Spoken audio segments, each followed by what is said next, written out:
Meus queridos, queremos saudá-los com a paz do Senhor Jesus.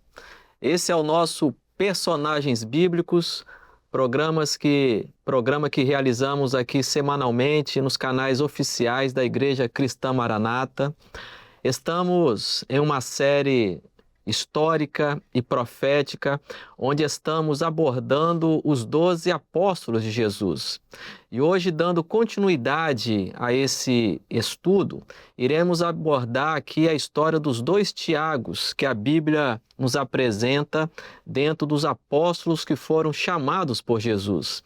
Está aqui conosco mais uma vez o pastor Tiago Silva. Pastor Tiago, a paz do Senhor. A paz do Senhor, pastor Marcos. E nós estendemos de forma carinhosa esta saudação a todos que estão conectados conosco. Meus amados, nós queremos deixar primeiramente aqui um texto da Palavra de Deus. Você que está na sua casa, eu convido a participar da leitura da Palavra do Senhor, que está no Evangelho segundo escreveu Marcos, capítulo 3, a partir do versículo 14.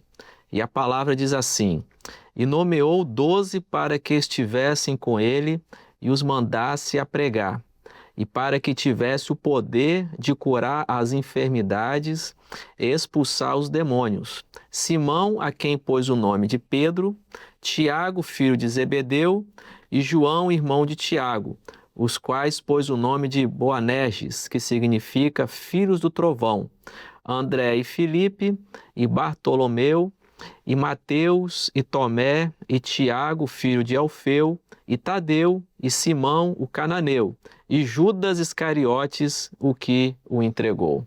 Primeiramente, o pastor Tiago, ele vai falar alguma coisa relacionada à figura de Tiago, o primeiro Tiago, que era o filho de Zebedeu.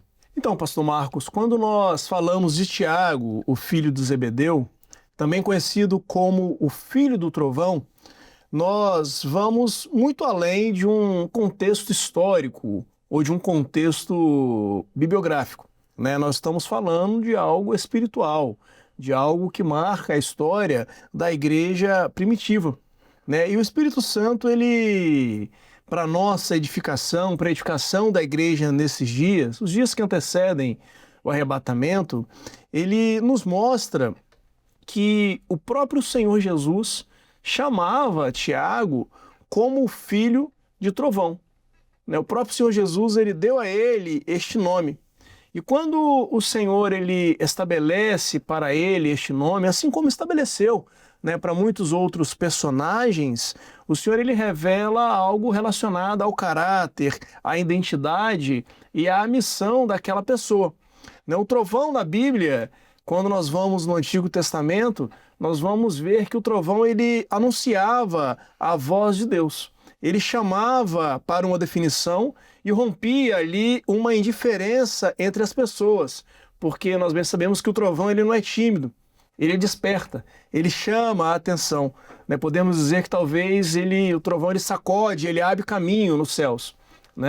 Por exemplo, quando nós pegamos em Êxodo 19, verso 16, nós vamos ver a figura do trovão quando o Senhor queria se comunicar, falar com Moisés. Então nós vamos ver no Antigo Testamento que o trovão ele era tipo da presença do Senhor. Aí quando nós avançamos lá em Apocalipse, nós vamos ver também que os trovões eles acompanham a manifestação do trono. Então, quando Tiago ele é colocado dentro desse contexto, a palavra ela nos aponta para alguém que anunciava a chegada do reino, que anunciava o ministério terreno do Senhor Jesus. Então, dentro daquilo que nós falamos, este nome ou essa colocação que o Senhor estabelece para ele não é à toa, vem debaixo de um propósito, vem debaixo de uma característica que ele carregava consigo. Porque o trovão, dentro desse contexto, não era a destruição, mas sim a intensidade espiritual que o Tiago, esse discípulo, carregava consigo sob a condução do Espírito Santo, que dava a ele poder para testemunhar do ministério do Senhor Jesus. Quando nós abrimos a palavra em Lucas, capítulo 9, verso 54, nós vamos observar que Tiago e João, né, queriam que descesse fogo dos céus sobre os samaritanos que naquele momento, naquela ocasião, haviam rejeitado Jesus. Mostra então uma intensidade, uma personalidade forte e impetuosa, além de tudo um zelo pela revelação e pela graça, né, fazendo com que se caracterize de fato esse chamado ou essa forma carinhosa a qual o Senhor Jesus se dirigia a ele, mostrando a profundidade de entrega daqueles homens, mas em especial a profundidade de entrega de Tiago. Interessante essa colocação, pastor Tiago, e eu vejo também que Deus usou essa característica dele para um propósito estabelecido dentro do chamado dele, né? E nós vemos também ao longo do chamado de Tiago que ele viveu momentos de extrema importância dentro do ministério de Jesus. Por exemplo, ele estava presente ali na ressurreição da filha de Jairo, não é isso? Ali na transfiguração de Jesus no monte, ele estava presente no Getsêmani. Então, Tiago, ele viveu grandes experiências com Jesus, né? É interessante mencionar que Tiago, assim como muitos dos outros discípulos, ele era um pescador. Era um homem simples, né? Filho de Zebedeu e de Salomé, que era o nome da sua mãe, né? Mas o chamado de Jesus, ele veio para uma obra profunda, né? E o seu temperamento firme, a sua constância, a sua intensidade, né? O seu pronto para a ação, para servir, era como um trovão, né? Ele era forte, direto e não era acomodado com a condição que o Jacó vivia, com a condição que o sistema ali estava impondo para ele e para os demais discípulos, né? O senhor coloca que ele viveu momentos importantes, momentos de profunda revelação e que corroboraram para que seu caráter fosse forjado, né? Como você menciona, a ressurreição da filha de Jairo, algo maravilhoso, algo que para os olhos dos homens era impossível, né? A transfiguração do Senhor Jesus e, por fim, a própria angústia do Senhor Jesus no Getsêmani, né? Então, o Senhor ele vê em Tiago um coração disponível, um coração de alguém que estava disposto a se entregar com prontidão para o sacrifício. E não foi por acaso, pastor Marcos, eu e a senhora que estão conectados conosco, que Tiago ele é o primeiro apóstolo a ser martirizado. As referências nos dão conta, por exemplo, que Tiago ele foi morto à espada por Herodes Agripa no ano de 44. Né? Foi o primeiro dos apóstolos a ser martirizado. E lá na frente, no livro de Atos, nós vamos ver que o Senhor ele trata com Herodes Agripa de uma forma a qual o anjo ele o fere, né? E por fim, a própria palavra menciona, né? O seu corpo ele é comido por vermes, né? Em razão desse ato contra Tiago, como sendo o primeiro apóstolo a ser martirizado. Foi o juízo da parte de juízo Deus. da parte do Senhor. Aí uma referência está em Atos 12, capítulo 2. Capítulo 12, verso 2, que diz assim: como se o Senhor dissesse à igreja, o caminho da revelação também é o caminho da fidelidade até o fim. Ou seja, ele foi fiel até o fim e o Senhor o honrou. Não negou o Senhor em momento algum. Agora, pastor Tiago, Tiago, filho de Zebedeu, ele era uma pessoa também audaciosa, né?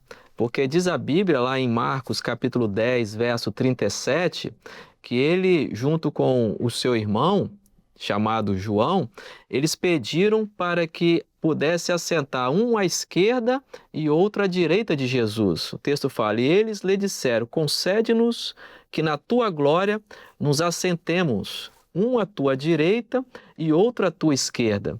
Jesus, então, ouvindo esse pedido, Jesus responde que eles não sabiam o que estavam pedindo. Então, nós vemos que o reino de Deus, ele não funciona com favoritismo, amizade. Não é porque nós estamos em certas funções que nós seremos privilegiados, mas nós vemos que o plano de Deus, a obra de Deus, ela funciona debaixo de uma justiça divina. De um propósito do Senhor. Um propósito do Senhor estabelecido para cada um de nós, né? Deus ele não faz acepção de pessoas. As posições no reino, elas seguem um plano soberano do Pai. Ou seja, é algo nobre, mas importante é estarmos perto de Jesus, que foi aquele que nos chamou. Interessante que em Atos, capítulo 1, verso 8, a palavra ela menciona o seguinte: mas recebereis a virtude do Espírito Santo, que há de vir sobre vós, e ser-me-eis testemunhas. Né? E Tiago, embora tenha feito esse pedido audacioso, né, como o senhor coloca, pastor Marcos, ele foi uma testemunha, ele foi um sinal, ele foi um trovão que ecoou com autoridade a respeito do reino, né, a anunciar o reino. E carregou consigo, a toda a sua história, traços marcantes e momentos que foram decisivos ou momentos chaves na vida dele. Porque Tiago ele nos revela o tipo do discípulo que age rápido, que sente de forma profunda aquilo que está vivendo, mas que também precisava ser moldado por Senhor Jesus. Né? E essas palavras do Senhor Jesus diante desse pedido é uma forma a qual o Senhor teve ou fez para moldá-lo, para que ele pudesse entender que não havia ali favoritismo, mas havia um chamado, e havia um propósito, e havia uma necessidade de preparação diuturnamente. E a palavra nos fala que quem está à direita do Pai e intercede por nós é o próprio Senhor Jesus. Então, a glória de Deus, ele não dá para ninguém. Ele não divide, nós somos servos. Agora falamos sobre o Tiago, filho de Zebedeu. Porém, pastor Tiago, existe um outro Tiago que ele, ao longo do ministério de Jesus, ele não teve esse protagonismo que teve o filho de Zebedeu, mas ele também foi chamado para exercício de um ministério junto de Jesus, que foi o Tiago, filho de Alfeu. O que a gente tem a aprender com esse outro Tiago? Interessante que o Tiago, filho de Alfeu, ele é conhecido como o apóstolo silencioso ou Tiago menor, né? Que nós podemos diferenciá-lo do filho de Zebedeu. Enquanto um era trovão, o outro era silencioso, o outro era mais totalmente discreto, oposto um do outro. né? Justamente. Existem indícios que possivelmente ele era irmão ou um parente próximo de Mateus ou de Levi, mas nada confirmado, né? Na própria palavra, que é a nossa base, que ela é inequívoca, inerrante, nós não cansamos de dizer isso, né? Mas sempre apareceu na lista dos 12, mas nunca teve uma fala registrada. Nunca teve uma fala que fosse inferida ou fosse direcionada como se fosse fala dele. Mas tinha também, assim como o primeiro Tiago que nós falamos, traços marcantes. Era um homem de humildade profunda, de fidelidade silenciosa, era um homem de uma constância diária, né, de uma presença discreta, porém uma presença que era essencial. Porque a palavra ela fala que existem momentos também na vida dele que eram momentos chaves. Né? Ele estava presente no chamado, ele estava presente no ministério do Senhor Jesus, ele esteve presente na ressurreição, ele esteve presente no cenáculo. E o Tiago, filho de Alfeu, é o discípulo que não aparece, mas ele permanece. Né? Acho que a lição para nós é essa. Ele não aparece, mas ele permanece. Isso é muito importante. Mostrando também, pastor Tiago e ouvintes, que todos nós que somos chamados por Jesus para a realização de uma obra, todos nós temos características que são próprias nossas, que nos diferem um do outro. Por exemplo, Tiago, filho de Zebedeu, era forte, intenso, o filho de Alfeu, calmo, discreto, silencioso. Um era filho do trovão, o outro era considerado o menor, mas todos os dois foram chamados por Jesus.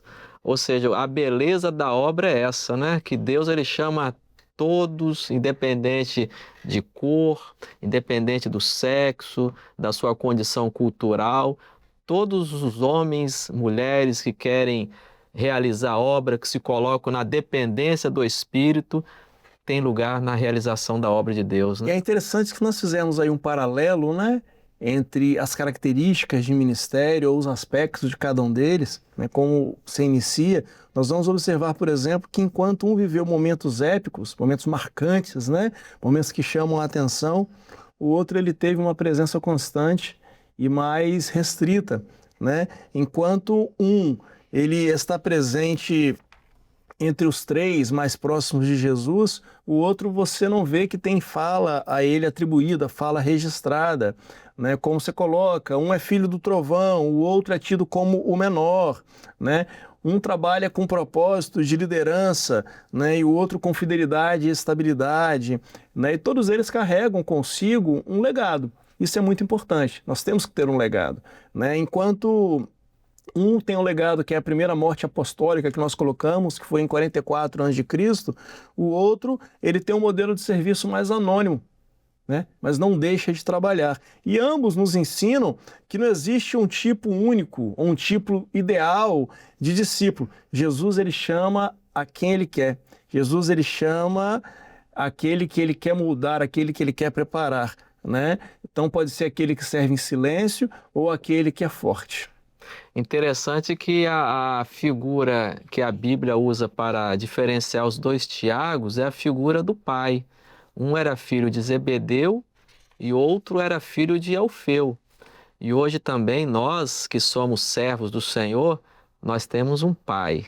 E esse pai é o Deus forte, todo-poderoso. O interessante, pastor Marcos, é que em 1 Coríntios, capítulo 1, verso 27, a palavra fala assim: mas Deus escolheu as coisas fracas do mundo para confundir as fortes.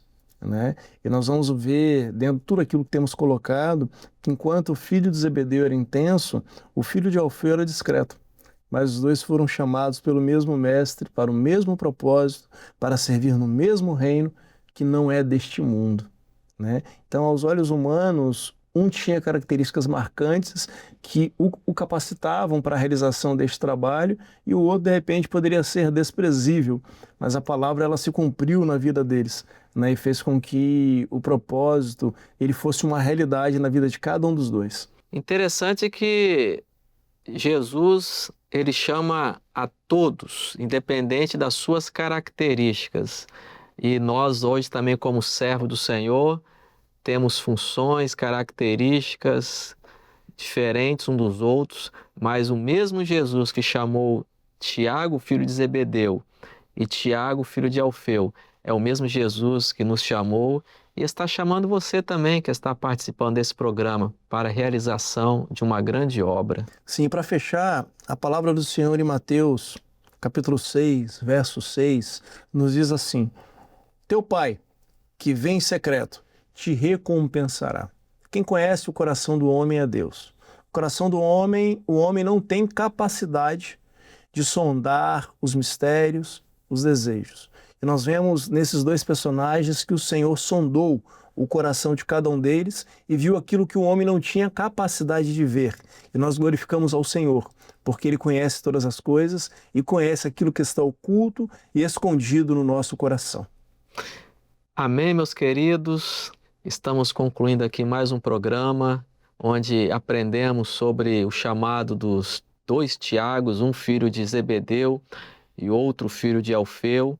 Então, você que participou desse programa, é importante agora você dar continuidade a esse estudo na sua casa, lendo a palavra, meditando na palavra, porque nós sempre falamos que a palavra de Deus ela é rica e eficaz. E Deus, com certeza, continuará falando ao seu coração através da palavra. Palavra de Deus, diz a Bíblia: conhecereis a verdade e a verdade vos libertará. Que Deus possa assim nos abençoar. A todos a paz do Senhor Jesus.